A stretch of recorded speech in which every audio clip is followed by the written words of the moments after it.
encontramos aquí en el Museo Argentino de Ciencias Naturales de la Ciudad de Buenos Aires. Hoy nos acompañan los estudiantes de nivel medio de educación del Colegio Betania y el entrevistado del día de hoy es un científico con conciencia social y con sensibilidad social. Así que los invito a disfrutar de esta entrevista. Hoy, en Grandes Preguntas, los estudiantes entrevistan a Galo, Soler y Lía, químico, especialista en nanotecnología. ¿Por qué decidiste estudiar química y dedicarte a la ciencia? Es una vocación que me vino de muy chiquito. Cuando tenía 5 años me regalaron un juego de química, me puse a hacer experimentos, era muy curioso como todos nosotros, como todos ustedes, como todo científico.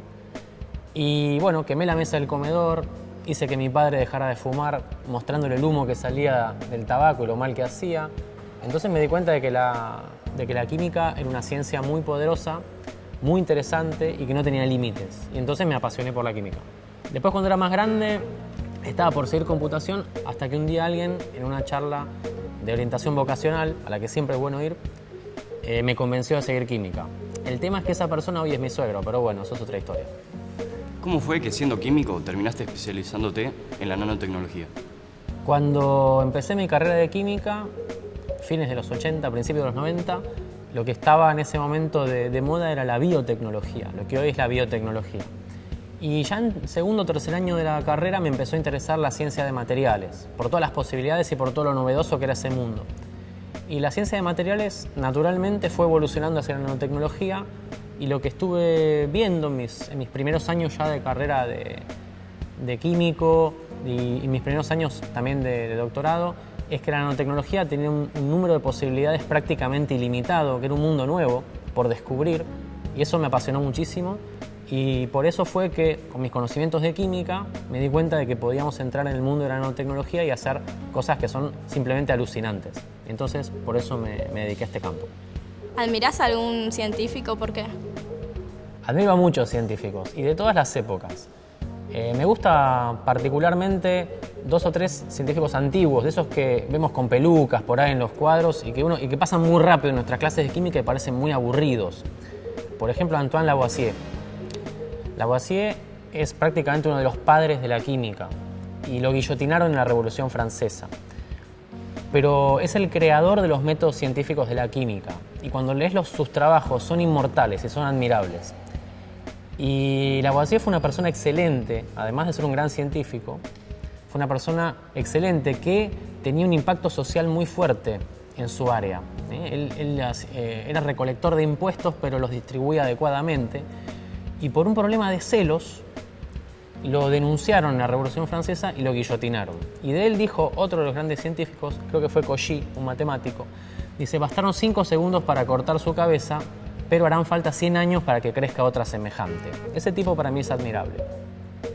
En particular, de lo que es Argentina, siempre me motivó muchísimo los grandes bioquímicos, la gran escuela de bioquímica argentina, Husey, Leloir. Si ustedes leen, hay un manifiesto de Husey que es amor a la patria, amor a la ciencia, entrega total al servicio del país. Ese legado es muy fuerte y creo que está en todos los científicos argentinos. Así que eso es admirable y admiro mucho a mis colegas porque muchas veces en situaciones que no son situaciones de primer mundo, o sea, no tenemos el presupuesto del primer mundo, ni la cantidad de gente, ni las empresas a las cuales transferir los conocimientos.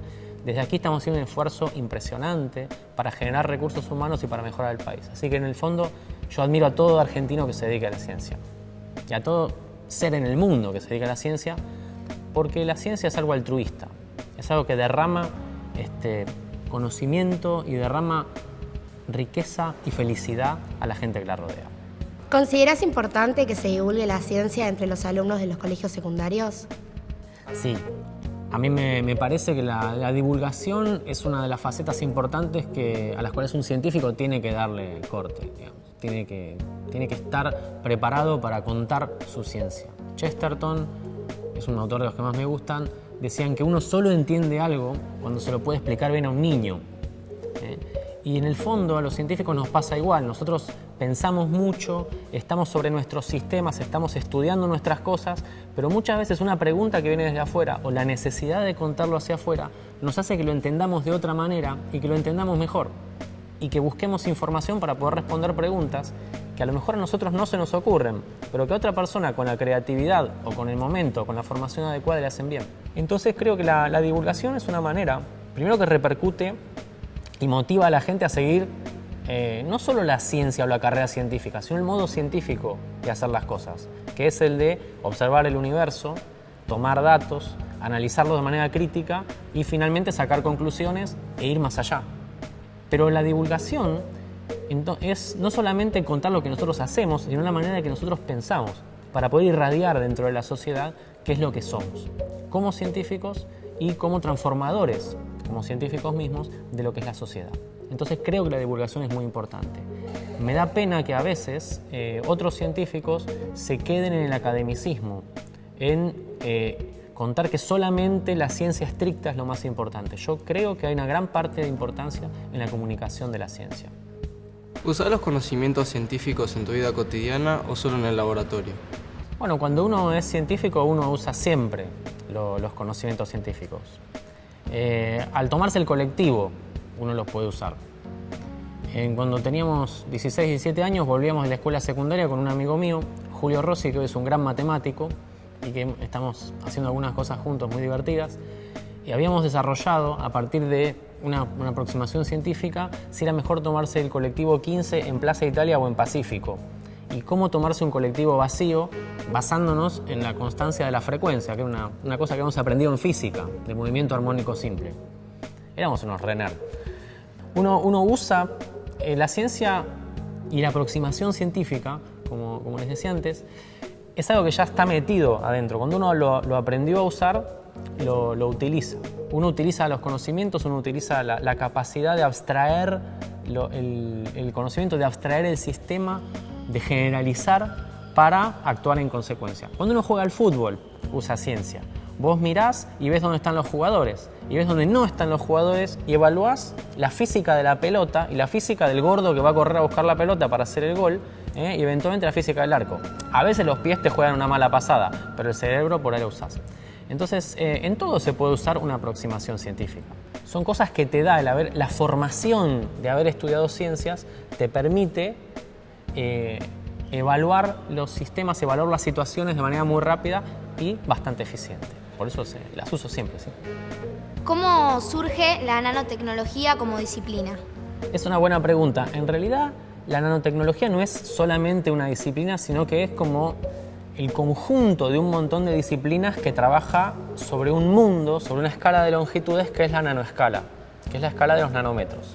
No voy a entrar en detalles, pero un nanómetro es la millonésima parte de un milímetro y hay fenómenos muy particulares que se producen cuando la materia tiene esos tamaños de alrededor de algunos nanómetros. Las propiedades cambian. Lo que aprendemos en la escuela cambia. Las propiedades intensivas cambian. El punto de fusión, cambia el color, etc.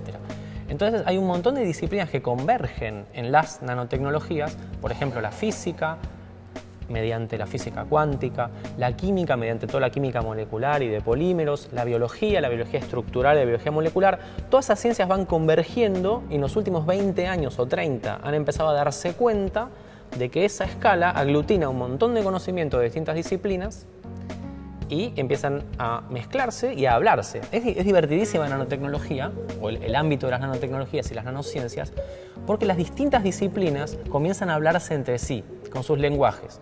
Cuando uno aprende una ciencia muchas veces, o la tradición que tenemos de la ciencia, o de cómo aprender ciencia, la hemos aprendido por disciplinas. Los químicos llaman enlace químico a lo que los físicos llaman el aumento de una densidad electrónica, a lo que los biólogos llaman un palito entre dos letras. Entonces, la nanotecnología toma un poco de todos ellos y en los últimos 20 o 30 años han empezado, como te contaba, a converger esas aproximaciones y se ha empezado a hablar la gente y ahora se está creando un lenguaje común. Y hay una cosa que es muy curiosa. Cuando vos querés enseñar nanotecnología, la gente que viene de las disciplinas más tradicionales, los físicos, los químicos, te dicen no podés enseñar nanotecnología, tenés que enseñar química y física y después aprender nanotecnología. A lo cual uno le puede contestar, no, mira, la nanotecnología se está convirtiendo en una disciplina en sí misma, porque precisamente una característica de la nanotecnología es la interdisciplinariedad. Es tomar de todas las ciencias que hay un montón de conocimientos que ya existen, aplicarlos y sacar nuevos resultados muy interesantes que vienen de esa convergencia. Entonces, recién en los últimos 10 o 15 años se está empezando a dar cuenta la humanidad de todo este fenómeno, que no es simplemente un fenómeno de escala, que es un fenómeno de maravilla, que es un fenómeno que trasciende simplemente a una escala para lo que son las nuevas propiedades. Y ahora recién estamos aprendiendo y ustedes por ahí son la primera camada que van a estudiar nanotecnología en el colegio, qué sé yo.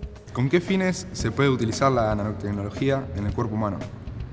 Ocurre que, como les decía antes, los nanomateriales, los nanoobjetos, las dimensiones de los nanoobjetos son más o menos parecidas a las dimensiones de las biomoléculas. Para que tengan una idea, una hemoglobina, que es la molécula que transporta el oxígeno y el dióxido de carbono a lo largo de nuestros sistemas respiratorios y circulatorios, tiene un diámetro de unos 3,5 nanómetros.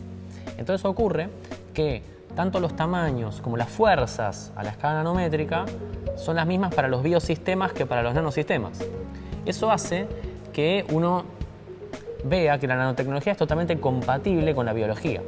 Eso es súper interesante, es una rama entera de la nanotecnología que se conoce como bionanotecnología. Entonces, y ahí el potencial es infinito, desde hacer órganos artificiales hasta hacer imitadores de las máquinas moleculares que tenemos en nuestros cuerpos. Por ejemplo, ustedes seguro que saben o van a ver en algún curso de química biológica que gran parte de los mecanismos de nuestro cuerpo humano, desde la respiración hasta la replicación del ADN, todo eso lo hacen unas maquinarias llamadas enzimas. Y, por ejemplo, que hay otras moléculas como el ADN que guardan la información.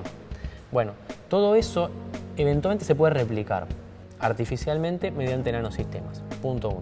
Punto 2, otra cosa muy interesante. La nanotecnología, y ya hay muchas nanotecnologías desarrolladas en este sentido, puede lograr que haya pequeñas naves circulando por nuestros organismos que lleven medicamentos de manera inteligente a diversos órganos. Eso es algo que se está haciendo. Algunas de estas técnicas ya funcionan. Con lo cual imagínate que vos tenés pequeños vehículos diseñados por los científicos circulando por el cuerpo, yendo a atacar determinado órgano, determinado parásito que viva en determinado órgano o suministrando medicinas en el lugar adecuado. Eso es posible hoy en día en muchos sistemas, todavía no con aplicaciones estrictamente médicas, pero sí experimentales.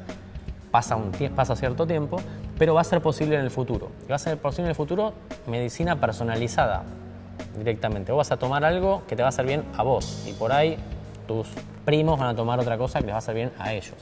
Imagínate que vos podés imitar una neurona. En una neurona hay un impulso eléctrico y luego la información pasa a la neurona siguiente, hay un impulso químico y nuevamente un impulso eléctrico. Vos podés, y se puede hacer, y lo han hecho mucha gente, fabricar esas sinapsis, esas uniones entre dos neuronas de manera artificial.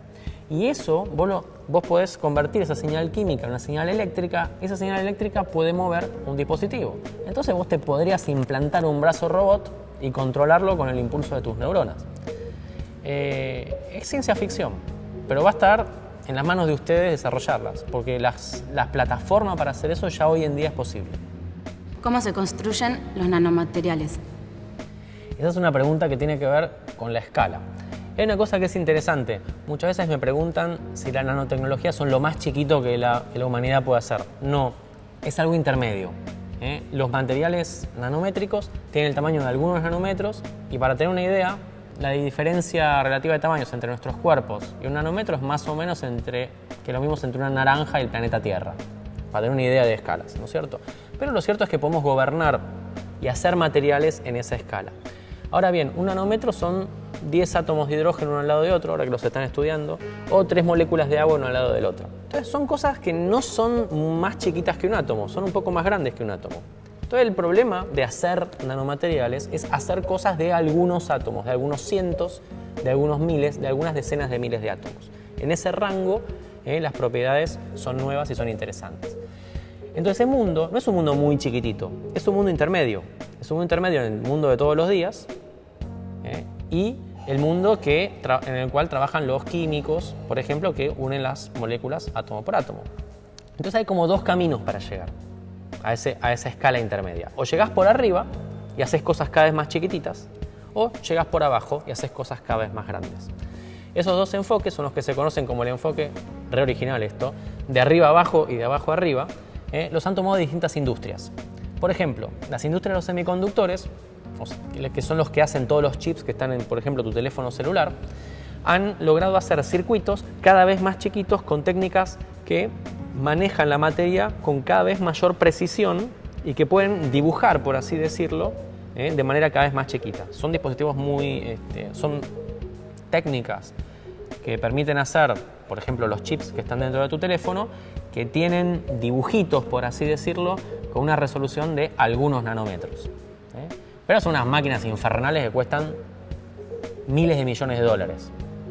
Ahora bien, esas máquinas que cuestan miles de millones de dólares generan cientos de miles de chips muy baratos comercialmente. Entonces, de arriba hacia abajo, esas son el tipo de técnicas. Las hacen como escarbando, grabando. Son todas técnicas parecidas a las del grabado. Se llaman, de hecho, litografía. Parece lo que hacen los artistas cuando hacen un grabado. Ahora bien, hay todas otras técnicas que son de abajo hacia arriba. Y a esas técnicas se dedican más los químicos, por ejemplo, o los biólogos moleculares, en los cuales es cuestión de ensamblar átomos de a poco, irlos juntando y haciendo objetos de la forma y del tamaño que vos quieras. Y hay una comunidad enorme de científicos que no solamente vienen de las ciencias básicas, sino que han trabajado muchísimo en todo lo que es el mundo de las pinturas, de la industria farmacéutica, etcétera, que son capaces de hacer moléculas con mucha precisión y de ensamblar partículas pequeñísimas con muchísima precisión. Y ellos van construyendo con mucha paciencia, átomo por átomo, y también de manera muy masiva, partículas partiendo desde abajo hacia arriba. Y un ejemplo clásico de eso son, por ejemplo, los catalizadores que están en los autos, de los cuales probablemente hablemos después, que requieren nanopartículas metálicas de 2, 3, 5 nanómetros para descontaminar los gases de escape que se producen por toneladas anualmente. O, por ejemplo, los pigmentos de pinturas o los de los jugos de los supermercados, esos que se disuelven en agua. Ese tipo de materiales se hacen de abajo hacia arriba. Entonces esas son globalmente las dos técnicas para hacerlo. Hay un montón de cosas para hacer, un montón de detalles que si querés te los cuento otra vez. Cuando utilizan los nanomateriales, ¿cómo hacen para no dañarlos? Esa es una pregunta muy interesante porque de hecho los nanomateriales son delicados. Por ejemplo, el oro funde a 1000 grados, 1063 grados. Y cuando el oro es chiquitito, de 5 nanómetros, ya funde a 700 grados, 600, 700 grados. Los nanomateriales son naturalmente inestables. Y para no dañarlos en las aplicaciones, lo que se hace muchas veces es protegerlos con moléculas. Por ejemplo, los nanomateriales se disuelven más fácil que los materiales, porque tienen mucha superficie expuesta. Imagínense un cachito de telgopor. Esto yo siempre lo explico con este ejemplo que es muy simple. Un pedacito de telgopor, uno sabe que la superficie de ese pedacito de telgopor es el área de todas las caras de ese paralelepípedo de telgopor. Cuando uno agarra y se divierte, rompe todo el telgopor y lo tira por todos lados, el volumen final es el mismo, pues son todos los granitos de telgopor, pero la superficie expuesta es muchísimo mayor. La de cada pelotita sumada es mucho mayor que la superficie inicial, pues está como la superficie que estaba adentro antes. Esas superficies hacen justamente que los materiales sean más delicados. Entonces lo que se hace muchas veces es o incluir a esos nanomateriales en algún otro material. El ejemplo típico de esto son los plásticos reforzados con nanopartículas. Una nanopartícula, por ejemplo, una arcilla u otra nanopartícula de algún pigmento que puede llegar a ser delicada, que puede llegar a disolverse, se mete en un plástico y se engancha con el plástico. Se usa la superficie de esa partícula, se usa la reactividad de la superficie para engancharle como una soga el plástico que está alrededor, y eso genera una unión entre esa partícula de plástico y le hace bien al plástico, lo hace más resistente mecánicamente, por ejemplo. Y la nanopartícula la hace también más resistente a la corrosión, a la disolución, etc. Otras veces se toma una nanopartícula, se mete dentro de un vidrio, que también lo protege mecánicamente. Otras veces, si la nanopartícula tiene que vivir en una solución, lo que se hace es ponerle alguna molécula en la parte externa, pegada también como abrochada con un gancho químico, un enlace químico, y eso también protege a la nanopartícula de cualquier otro problema. Así que los nanomateriales que son delicados, generalmente lo que se hace es proteger la superficie para que no se empiecen a romper por la superficie misma, que es lo más delicado.